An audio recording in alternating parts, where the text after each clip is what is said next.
Welcome back to Broken Electronics. I'm Lee, and I'm so glad you could join me for today's little computer adventure. Uh, and hopefully, this will be a pretty quick one. I did want to make some mention, though, of this.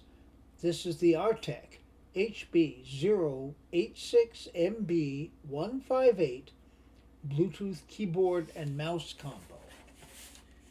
Now, I bought this a couple of Black Fridays ago because it was a Bluetooth keyboard mouse combination, and it cost under $25. Now, looking at Amazon in preparation for this video, it's now just under $40, which for a working set is pretty good, and it does work. All right, so you can make a decision about where you might want to go with such a thing. Let's take a look. All right, now we want to open this in a way that will allow us to reuse the box for storage. That's very easily done. And we have our keyboard encased in plastic. And we have our mouse encased in plastic.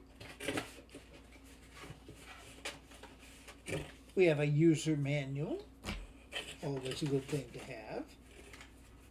And this thing that says good, bad on it, whatever the heck that's supposed to mean. All right, now, also we have a secondary box.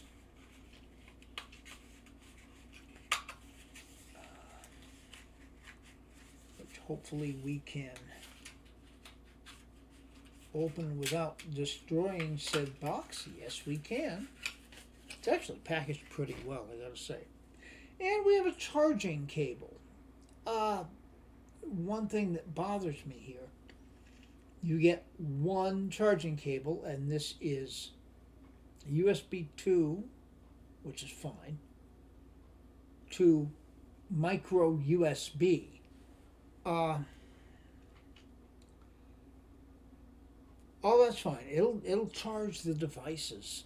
What bothers me about it really is that you can use these devices while they're plugged in.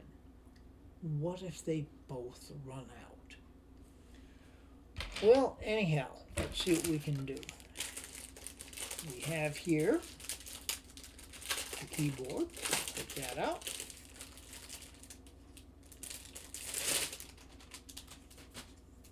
Build quality is really nice. Yeah, you've got aluminum casing here. The keys, yeah, this is fine. Now, it's almost identical to something like the Apple aluminum USB keyboards, which have always been good, leading to the Magic keyboards, which are similarly very good. Well, here we are. All right.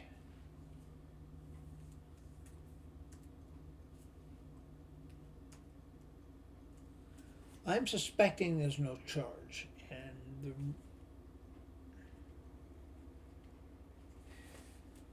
okay, yeah, there is an on switch. Oh, it still has charge. Now, I bought this a couple of years ago. I'm surprised there still is a charge, but I don't know if you can see. Yeah, you can see it there. That green LED. That's showing up. So this is charged. I'm going to give it more of a charge before we actually use it, but hey, that's something. And I have found I've used several of these. Ended up at $25 a pair when I had that buy on them. How can you go wrong? So I bought 4 of them, and I've been using 3 of them quite regularly, and in most respects they are very good. Well, okay, that's the keyboard. Now the mouse. All right, your standard mouse right left buttons, not obviously buttons, but they are, and a scroll wheel. Now what happens when we turn this on? By golly, it comes on. So there is a charge there. I would suspect it needs more charge. All right. And again, I've used this many, many times. No real problems at all. There are issues, both of them, the keyboard in particular. If you haven't used the keyboard for a period of time, which is pretty common if you're doing web browsing and watching a video and then suddenly you want to make a comment, say in the video, and you need the keyboard has disconnected. So the first few strokes that you type don't register, which is at most an annoyance. It's not a big deal. With the mouse, it's a little bit more obvious. It may not react, but if you move it around, click the button some, it will work. Okay, I think probably the next thing for us to do is to take a closer look at the operation of these devices and see how we go about connecting them to a computer. My intention is to connect them to the M4 Mac Mini that we have back there. You may notice for some reason only one monitor is active. That 23-inch Cinema Display HD. I'm kind of suspecting that it died. It was never the strongest possible thing. The 30-inch is a tank. All right. So, if you want to find out more about these devices, please stay tuned. Okay, taking a look at the keyboard first of all, you'll notice here in blue the function key and the C key, which has a blue dot with a Bluetooth marking on it. Now, let's ensure that the keyboard is turned on, and it is. If I press the function key and the C key, notice the LED up here flashing blue. This is now in pairing mode. Now, as far as the mouse, we've got an on and off button. We can turn it on. There's a button over here, which I think I can depress, and notice the fast flashing there with the blue LED. This is in pairing mode. Okay, give me a second to reset the cameras and we'll look at actually pairing the two devices. Stay tuned. All right, we'll go to system settings and go to Bluetooth. And we see here, first of all, Bluetooth 5.0 mouse and Bluetooth 3.0 mouse. I suggest using 5.0 if it's available. We'll connect. And we are connected.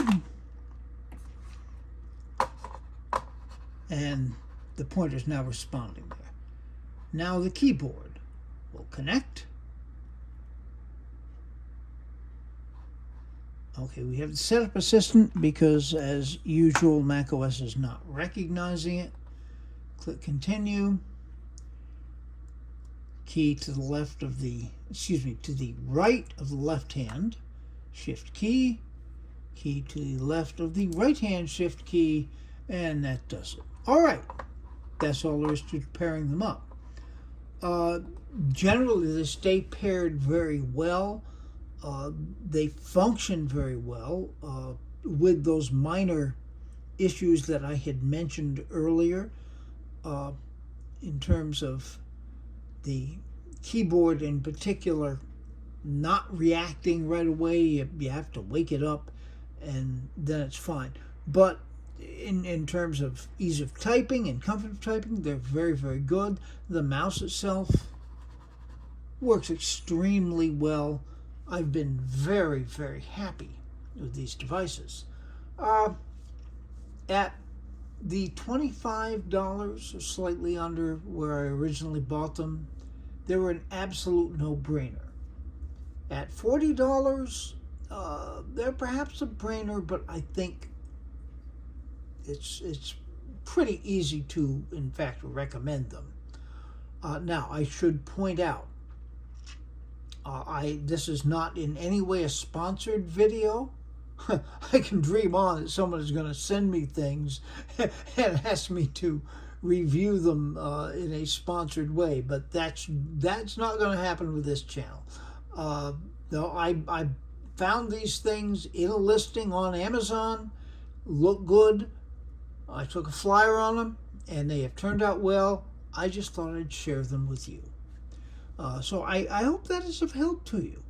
I will say they have been good to me. Now, with this is the M4, the base model M4 Mac Mini that we've got them connected to now.